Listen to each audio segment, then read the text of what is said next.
Mathias, kom indenfor. Kom, det er den her vej.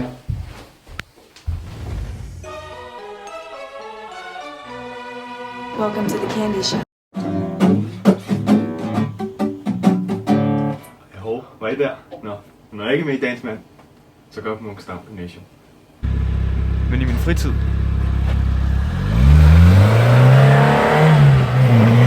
der passer jeg børn.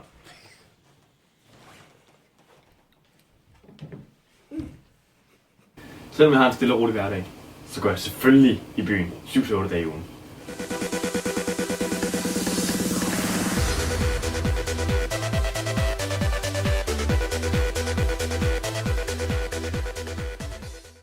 Og når man er i byen, så skal der selvfølgelig damer til.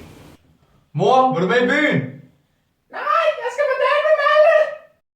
Selvom nok virker lidt som en bad boy, så er jeg selvfølgelig ekstremt litteraturhistorisk interesseret. For eksempel er en af mine helt store idoler, det er Kanye West. Eat an Asian pussy, all I need is sweet and sour sauce. Som er selvfølgelig er et meget kendt digt. Hvad siger det, jeg skal handle om? En Mathias? Kender du ham? Det er sgu da ham, vi går i klasse med. Lillebror. Det er lillebror. Nå, det er lillebror.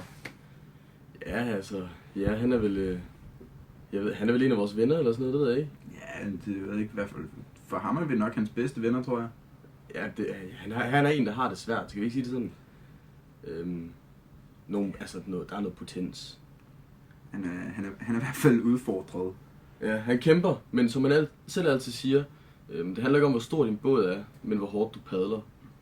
Ja, altså, Mathias han kender jo også godt, altså han ved jo godt, altså hvor han skal søge efter sine damer henne, så derfor er Mathias livsmotto selvfølgelig også altid, altså, livet er simpelthen for kort til en standard.